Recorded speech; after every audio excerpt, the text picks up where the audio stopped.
Assalamualaikum warahmatullahi wabarakatuh.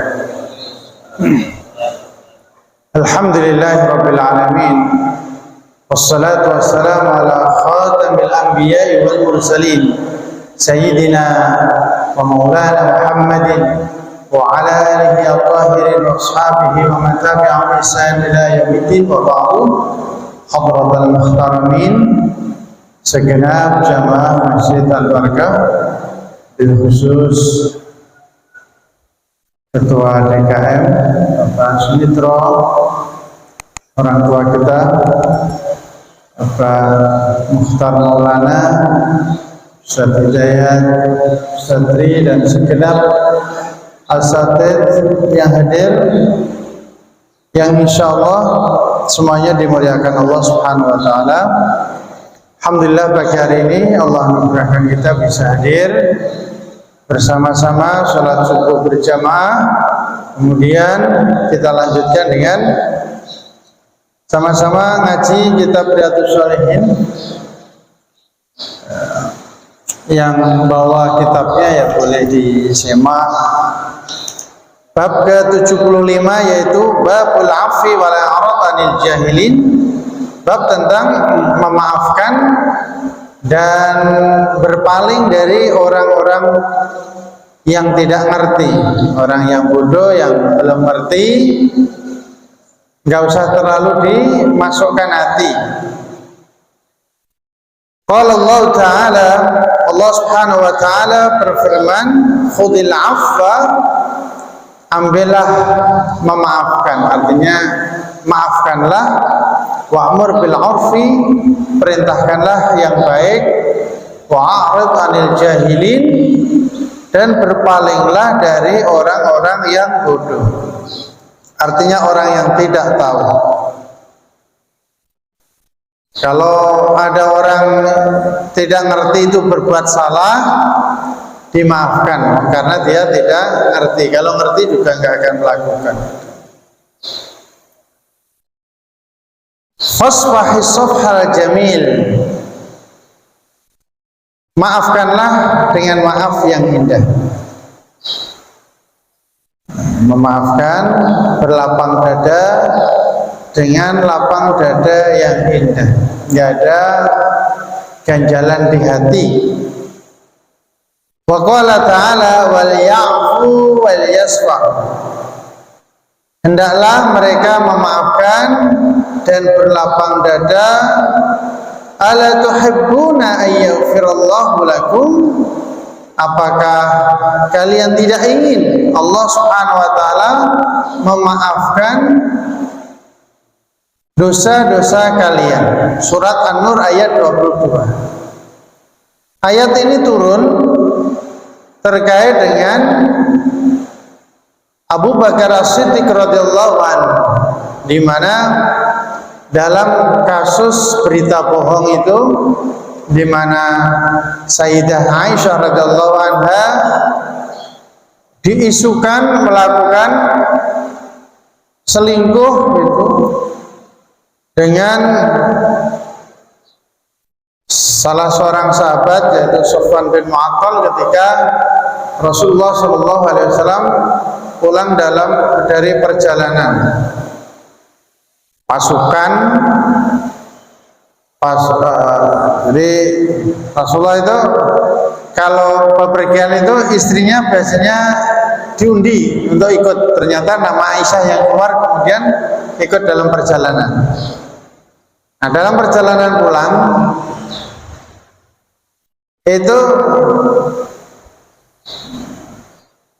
pasukan itu berhenti di satu tempat istirahat, termasuk Sayyidah Aisyah radhiyallahu anha. Sayyidah Aisyah itu naiknya di atas sekedup. Sekedup itu rumah-rumahan yang ditaruh di atas unta.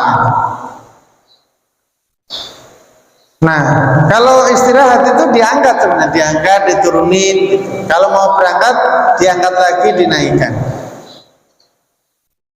Pas istirahat, Sayyidah Aisyah itu sakit perut, sehingga kemudian keluar dari daerah situ untuk qadaul hajah. Setelah selesai balik lagi, ternyata dicek, kalungnya nggak ada, jatuh. Akhirnya dicari lagi. Nah, pas cari itu balik lagi, pasukan udah nggak ada.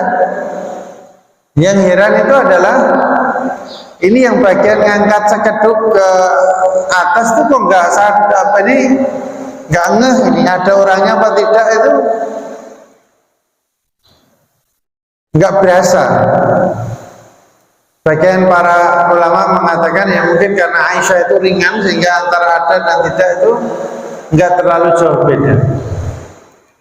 Dan akhirnya kemudian Aisyah di situ sendirian ketiduran, kemudian datanglah,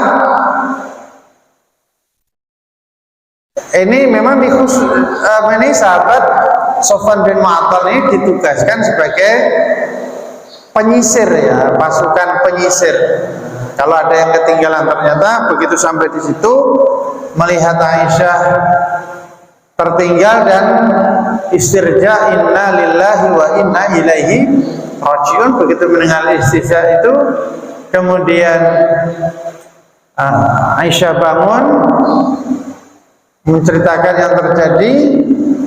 Karena ini kendaraannya cuma satu, kudanya cuma satu, maka Sayyidah Aisyah dipersilahkan naik. Kemudian dituntun oleh Sofwan bin Mu'attal. Nah, begitu sampai di Madinah, wah ribut, ada ini berita yang bohong, ini selingkuh lagi.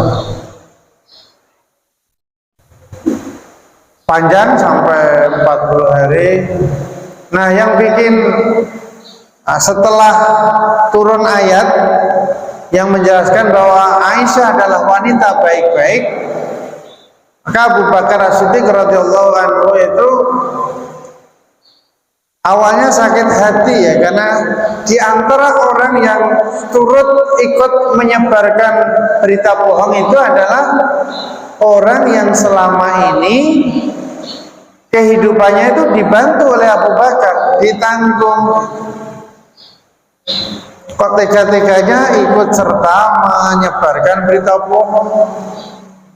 Maka kemudian Abu Bakar berjanji, udah dah saya putusin aja subsidinya. Orang bahasa kita mungkin nggak tahu terima kasih. Tapi kemudian Allah Subhanahu wa taala menurunkan ayat ini, wal ya'fu wal yasfah. Hendaklah mereka memaafkan dan berlapang dada. Apakah kalian tidak ingin Allah mengampuni dosamu? Maka kemudian Abu Bakar As-Siddiq radhiyallahu anhu, ya Allah, aku ingin Engkau mengampuni dosaku. Akhirnya kemudian Abu Bakar As-Siddiq itu berlapang dada, memaafkan dan tidak jadi memutuskan subsidi. Tetap walaupun dia pernah berbuat salah, tetap disubsidi sebagaimana biasanya. Wa qala ta'ala wal 'afina 'anil nas wallahu yuhibbul muhsinin. Dan orang-orang yang memaafkan orang lain. Ini salah satu sifat ciri-ciri orang yang bertakwa itu mudah memaafkan. Wallahu yuhibbul muhsinin. Dan Allah mencintai orang-orang yang berbuat ihsan, berbuat kebajikan. Wa qala ta'ala, dan Allah Subhanahu wa taala berfirman juga di surah Asy-Syura, walaman sabara wa ghafara inna dzalika lamin azmil umur. Dan sungguh orang yang sabar dan memaafkan itu merupakan perkara yang utama, yang penting.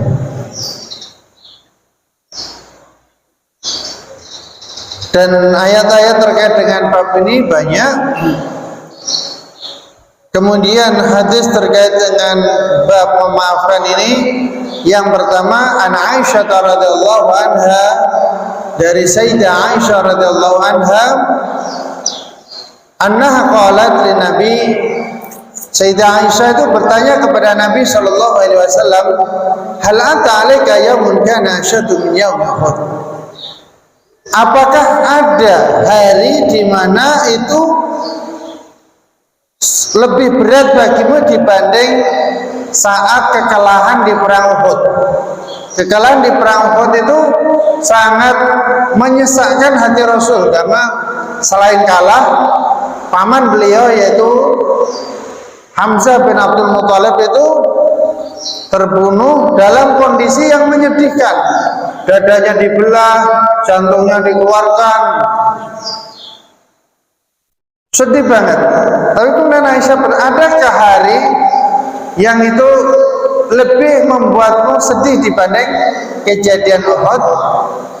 Qala laqad laqitu min qaumik. Iya, itu yang melakukan adalah kaummu. Wa kana ashadda ma laqitu minhum yaumal aqabah. Hari yang paling berat bagiku adalah saat aku ketemu mereka pada hari Aqabah. Aqabah ini merupakan gunung di dekat Mekah. Sebagian mengatakan di dekat Mina, maka itu ada perjanjian Bai'atul Aqabah. Tapi sebagian mengatakan ini dekat Taif, karena kejadian ini kasusnya yaitu saat Rasulullah berdakwah ke Taif. Id aradtu nafsi ala bani abdi Yalila ibn Abdi Kulal falan yujibni ila ma aradtu. Aku itu menyampaikan dakwah kepada Ibnu Abdi Yalila ibn Abdi Kulal, tapi dia tidak memenuhi apa yang aku harapkan. Fantolatu wa ana mahzuman ala wajhi. Aku sedih, aku pergi dan aku sedih banget. Bahkan kalau ini terkait dengan dakwah di Taif, sampai Rasulullah itu dilempari batu, diusir, gitu, berdarah-darah. Falam astafiq illa wa ana bi qarni Saqalib. Qarn Saqalib ini satu tempat. Farafa'tu ra'si, aku angkat kepalaku. Fa'idha ana bisahabatin qad adallat. Tiba-tiba ada awan yang menaungiku.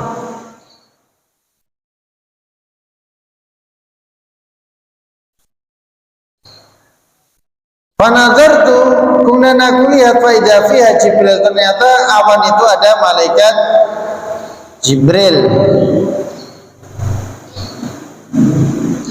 Fanadani, kemudian malaikat Jibril bilang kepadaku, faqal inna Allah ta'ala qad sami'a qaulaka bikala. Sesungguhnya Allah Subhanahu wa taala itu telah mendengar apa yang dikatakan kaummu kepadamu. Wa ma raddu alaikan, penolakan mereka terhadapmu. Wa qad ba'asallahu ilaika malakal jibal, dan Allah telah mengutus kepadamu malaikat penjaga gunung, litakmurahu bima syi'ta fihim. Allah mengutus malaikat penjaga gunung untuk kau perintahkan, terserah kau suruh apa aja, siap.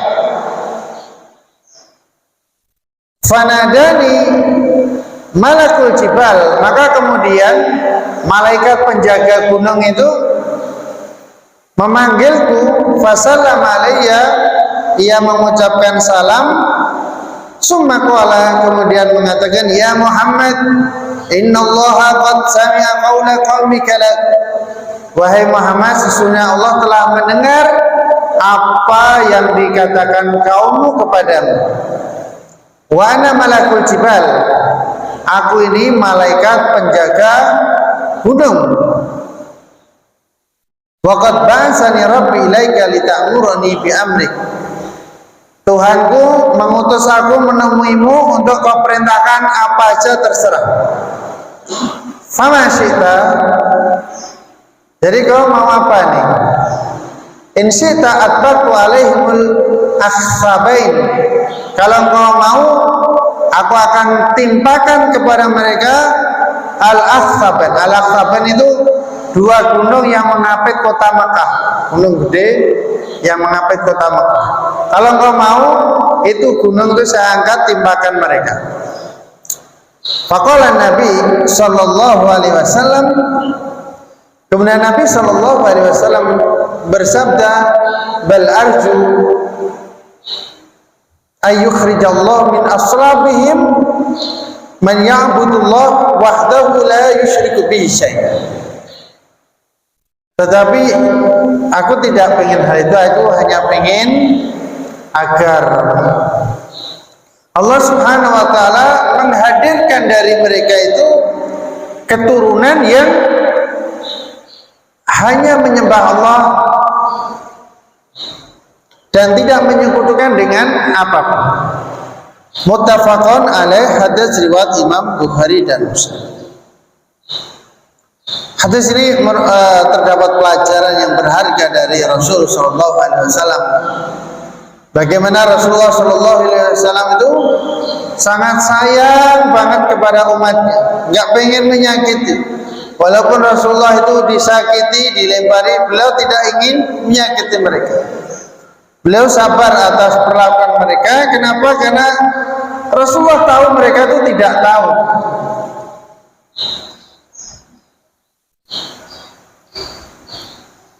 Memaafkan semua perlakuan buruk mereka.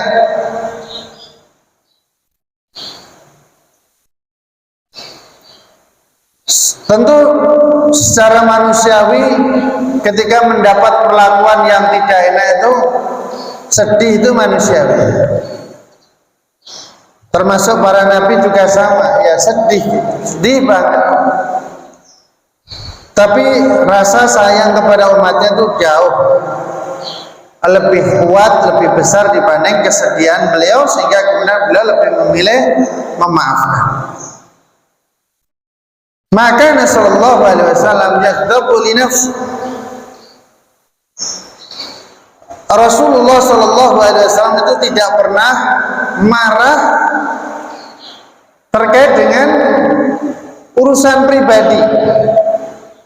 Karena kalau yang dihina itu pribadi beliau, yang disakiti pribadi, beliau tidak marah.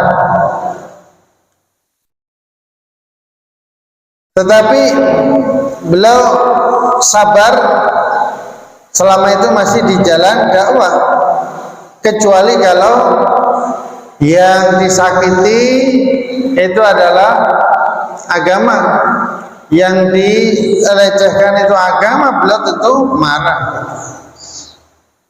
Nah, ini juga pelajaran dan qudwah, suri tauladan bagi para dai, bagi para penyeru umat, bagi para guru-guru dimanapun dan kapanpun,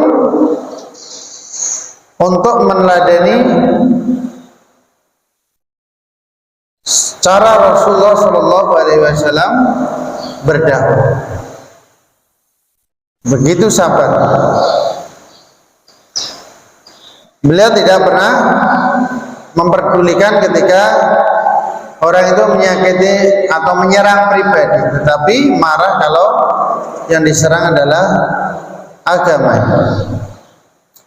Wa anha, hadis berikutnya juga dari Aisyah radhiyallahu anha, ma daraba Rasulullah sallallahu alaihi wasallam syai'an qattu biyadihi.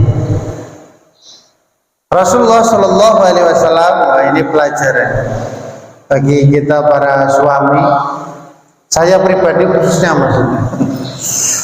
Rasulullah sallallahu alaihi wasallam itu tidak pernah memukul sekalipun dengan tangan beliau.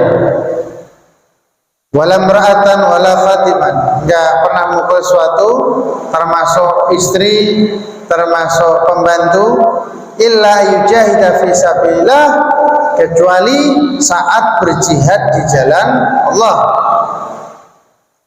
Wa mani la minhu syai'un qattu fayantaqima min sahibihi illa ayyuntahaka syai'un min maharimillah.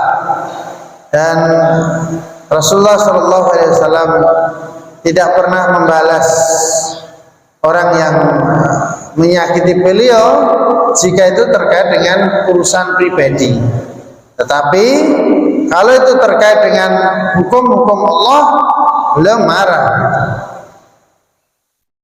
Maka ketika Rasulullah menghukum karena Allah Subhanahu wa taala, bukan karena ketersinggungan pribadi atau urusan pribadi. Rawahu Muslim, hadis riwayat Imam Muslim.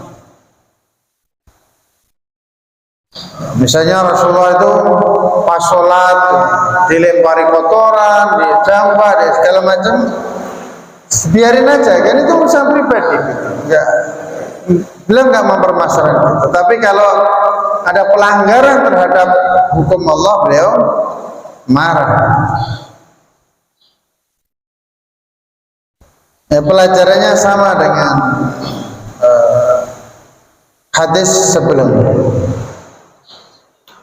Hadis berikutnya yaitu An Anas radhiyallahu anhu qala kuntu amshi ma'a Rasulillah sallallahu alaihi wasallam. Dari Anas radhiyallahu anhu, ia mengatakan, aku berjalan bersama Rasulullah sallallahu alaihi wasallam wa alaihi burdun najrani walidul hasyah. Aku lagi berjalan dengan Nabi sallallahu alaihi wasallam. Nah, beliau itu lagi memakai burd itu saubun mukhattat, baju yang berjahit itu. Ada baguslah najroni yang berasal dari Najran yang tebal gitu. Kemudian fa'adrakahu a'rabi, tiba-tiba ketemu dengan seorang A'rabi. A'rabi itu orang Badui. Fajabadahu biridahi jabdatan syadidah. Kemudian orang ini menarik selendang beliau, menarik sorban beliau dengan keras. Fanadhartu ila safati atikin Nabi sallallahu alaihi wasallam wa qad asarat biha asyatur rida min shiddati. Aku lihat leher Nabi itu ada bekas, karena nariknya kencang itu ada bekas. Summa qala ya Muhammad. Kemudian orang Badui ini mengatakan, wahai Muhammad, murli min malillahi alladhi indak. Mana itu harta Allah yang diberikan kamu, mana? Kasih, bagi. Faltafata ilaihi Rasulullah fadhahika summa amara lahu bi'ata. Kemudian Rasulullah menoleh dan Rasulullah ketawa, kemudian memerintahkan agar orang ini dikasih. Ini coba bayangkan, ada orang datang tarik itu, terus mana uang zakatnya, mana zakat. Walau bisa digebukin, Nabi ketawa aja. Kemudian udah ada kasih. Minta orang ini kasih, muttafaqun alaih, hadis riwayat Imam Bukhari dan Muslim. Wah, ini akhlak Rasulullah sallallahu alaihi wasallam sangat luar biasa. Bil khusus ketika berhadapan dengan orang yang nggak ngerti, karena Rasulullah tahu ini orang Badui, belum pernah belajar, yang nggak perlu marah. dibiarkan. Tapi kalau ada orang yang sudah ngerti kok melanggar, nah itu dihukum. Makanya yang 3 orang tidak ikut berangkat perang Tabuk itu dihukum oleh Rasulullah, dihukum oleh Allah Subhanahu wa taala. Itu diantaranya sahabat Ubay bin Ka'ab dihukumnya itu enggak diajak bicara sampai Allah memaafkan.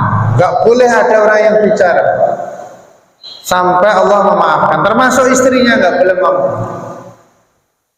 Dan itu berlaku ternyata sampai 50 hari. Baru kemudian turun ayat pemaafan mereka atas kesalahan mereka. Ke pasar nggak ada yang mau ngomong, ke masjid nggak ada yang ngomong, nggak boleh ada yang ngomong. Itu kalau ngerti kemudian melanggar memang dihukum, tapi kalau orang nggak ngerti dimaafkan. Fa'innahu afa amman asa ilaihi wa zaka alal fi bishabil bishri. Dalam hadis ini Rasulullah SAW tidak hanya memaafkan orang yang berbuat buruk kepadanya, bahkan menunjukkan perbuatan yang terbaik. Beliau ketawa dan merintahkan untuk dibagi, kasih. Asyhadu muslimin rahimakumullah. Wa Ibnu Mas'ud radhiyallahu anhu qala ka'anni anzur ila Rasulillah sallallahu alaihi wasallam yahdi nabiyyan minal anbiya shalawatullah wa salamu alaihim. Sepertinya aku, kata Abdullah bin Mas'ud radhiyallahu anhu, aku melihat Rasulullah sallallahu alaihi wasallam itu sedang cerita tentang seorang nabi alaihi wassalatu wassalam. Darabahu qawmuhu fa'admauhu. Nabi ini dipukuli oleh kaumnya sampai berdarah, kemudian beliau mengusap darah itu dari wajahnya, kemudian berdoa, Allahumma ighfir li qaumi fa innahum la ya'lamun. Ya Allah, ampunilah kaumku ini karena mereka tidak tahu. Mereka melakukan itu, mukul Nabi itu karena mereka nggak tahu kalau ini Nabi. Maka ampunilah mereka. Muttafaqun alaih, hadis riwayat Imam Bukhari dan Muslim dan Imam Ahmad juga. Ini menunjukkan kamalu khulqin Nabi, khuluqin Nabi sallallahu alaihi wasallam bisafhi wal afi, menunjukkan kesempurnaan akhlak Nabi sallallahu alaihi wasallam, bagaimana beliau itu mudah untuk berlapang dada dan memaafkan, bahkan waziyadatul fadli bidu'a, selain dimaafkan bahkan didoakan, Allahumma fir liqaumi fa innahum la ya'lamun. Ya Allah, ampunilah kaum. Bahkan Nabi itu tidak hanya memaafkan tapi mendoakan juga. Dan akhlak ini memang standar para nabi. Karena semua nabi itu sama. Hadzal khuluq ar-rafi' am fi jamil anbiya wa min kamali tawadhu'i sallallahu alaihi wasallam azzuhu li ada qaumihi lahu li nabiyyin min al-anbiya wa lam yasrah bis. Dan termasuk hal yang menunjukkan ketawadhu'an Nabi sallallahu alaihi wasallam adalah beliau tidak menyebut nama Nabi itu. Padahal bisa jadi yang dimaksud Nabi itu adalah Rasulullah sendiri, tapi beliau tidak menyebut nama. Ada, maksudnya ada seorang Nabi itu yang dipukuli kaumnya, berdarah, kemudian diusap darahnya dan mendoakan, Allah maghfir qaumi fa innahum la ya'lamun. Wa Nabi Hurairah radhiyallahu anhu, dari Abu Hurairah radhiyallahu anhu, Rasulullah sallallahu alaihi wasallam bersabda, "Laisa syadidu bis-sur'ati, innama syadidul ladzi yamliku nafsa 'indal ghadab." Orang yang hebat itu bukan orang yang cepat membalas orang lain, mengalahkan mereka, tetapi innama syadid, orang yang hebat itu adalah alladzi yamliku nafsahu indal ghadab, yaitu orang yang mampu menahan diri, mampu menguasai diri saat marah. Itu baru orang hebat. Orang hebat itu bukan orang yang kalau di apa-apain orang itu bisa balas, itu bukan. Orang hebat itu adalah yang mampu menahan diri, mampu menguasai diri saat marah. Muttafaqun alaih. Hadis riwayat Imam Bukhari, Muslim dan Imam Ahmad. Hadis memberikan pelajaran al-quwwatul haqiqiyah hiya quwwatul khuluq. Kekuatan seseorang yang sebenarnya itu adalah kekuatan akhlak. Wabil khusus yaitu akhlak saat marah.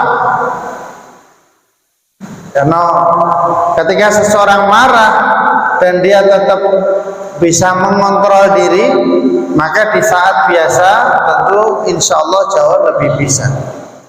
Walafu indal isaah ma'al qudrah alal intiqam. Nah, termasuk akhlak kekuatan yang sebenarnya adalah pertama menahan diri saat marah, kemudian memaafkan saat dia mampu membalas. Sebenarnya mampu membalas, tapi lebih memilih memaafkan.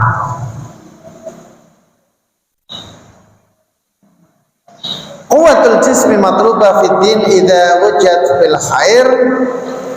Kekuatan badan itu dibutuhkan di dalam agama ini jika memang ditujukan untuk kebaikan. Itu oke gitu. Masyaallah muslimin rahimakumullah. Ini anjuran untuk memaafkan dan berpaling dari orang-orang yang tidak tahu, orang yang tidak ngerti, orang bodoh. Bab berikutnya yaitu ini sedikit lagi ada satu hadis ihtimalul adza, bab dengan dianjurkan untuk kuat menahan rasa sakit. Qala Allah Ta'ala, Allah Subhanahu wa taala berfirman, wal kadhiminal ghaidha wal 'afina 'anil nas, yaitu orang-orang yang mampu menahan amarah dan memaafkan orang lain. Wala man sabara wa ghafara inna dzalika la min azmil umur. Ini sama dengan bab sebelumnya. Hadisnya tinggal terakhir.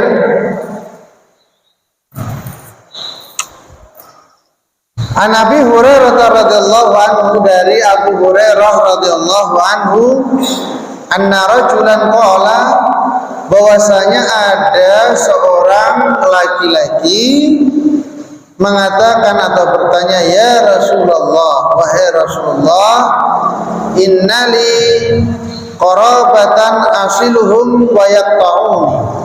Ya Rasulullah, aku ini punya kerabat. Saya sih sudah berusaha menyambung silaturahim, tapi dianya mutusin, sambung diputus, sambung diputus. Wa uhsinu ilaihim wa yusi'uni ilaihim. Aku sudah berusaha berbuat baik kepadanya, dia malah berbuat buruk padaku. Wa ahlimu anhum wa yajhaluna alayya. Aku berusaha memaafkan mereka, berusaha untuk memahami mereka, tetapi mereka enggak peduli dengan. Faqala,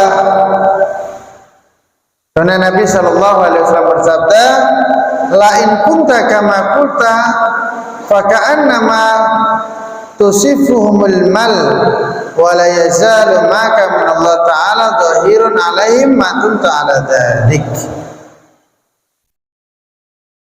Jika benar apa yang kau katakan itu, maka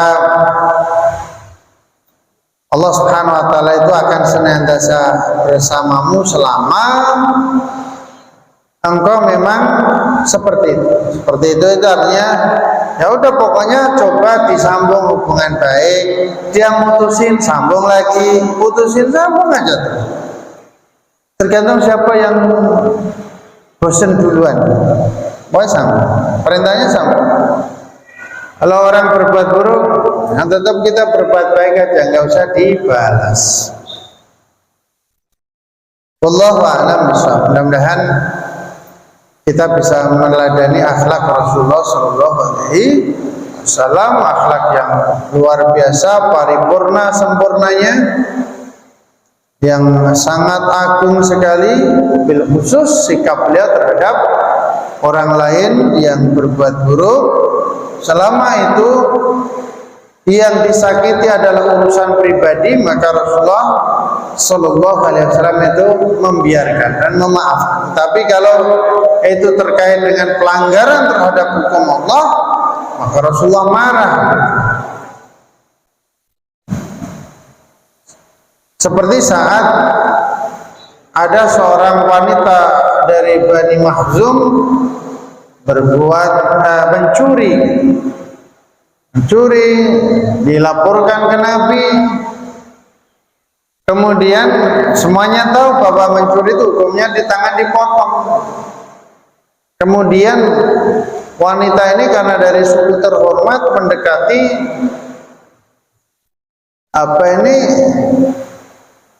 Zaid, salah satu, saya dulu putra angkat, tapi kemudian tidak boleh. Saya orang dekat Nabi untuk minta keringanan. Maka Nabi Shallallahu Alaihi Wasallam bersabda, "Lau saraqat Fatimah binti Muhammad laqata'tu yadaha." Seandainya Fatimah putri Muhammad itu mencuri, aku sendiri yang langsung memotong tangannya. Dan Rasulullah kalau urusan hukum, pelanggaran terhadap hukum Allah, beliau tegas sekali. Tapi kalau itu urusan pribadi, nah beliau membiarkan saja. Wallahu a'lam bishawab. Itu yang dapat disampaikan pada pagi hari ini. Mudah-mudahan Allah memberikan kita ilmu yang berkah, bermanfaat. Insyaallah nggak ada pertanyaan ya. Adana Allah wa iyyakum ajma'in. A'udzubillahi minasyaitonir rajim. Bismillahirrahmanirrahim. Alhamdulillahirabbil alamin. Hamdan yuafi ni'amika fi majida. Ya Rabbana lakal hamdu kama yanbaghi li jalalika al-karim wa 'azimi sultanik. Allahumma shalli ala sayyidina Muhammad wa ala ali sayyidina Muhammad. Allahumma ighfir lana wa liwalidina warhamhum kama rabbawna shighara. Allahumma ighfir lana wa lil muslimin wal muslimat wal mu'minin wal mu'minat al ahya'i minhum wal amwat min masyariqil ardi wa magharibiha barriha bahriya jinnihim wa insihim. Allahumma a'inna ala dzikrika wa syukrika wa husni ibadatik. Allahumma inna nas'aluka salamatan fid din wa afiyatan fil jasad wa ziyadatan fil ilmi wa barakatan fil rizqi wa tawbatan qabla al maut wa rahmatan indal maut wa maghfiratan ba'da al maut والنجاة من النار والعفو عند الحساب. اللهم لا سهل إلا ما جعلته سهلا وأنت تجعل الحزن إذا شئت سهلا. اللهم علمنا ما ينفعنا وانفعنا بما علمتنا وسددنا في القول والفهم والعمل إنك على كل شيء قدير. اللهم تقبل منا صيامنا وقيامنا وركوعنا وسجودنا وتضرعنا وتعبدنا وتلاوتنا وتمم تقصيرنا يا أرحم الراحمين. ربنا آتنا في الدنيا حسنة في الآخرة حسنة وقنا عذاب النار. سبحان ربك رب العزة عما يصفون وسلام على المرسلين والحمد لله رب العالمين.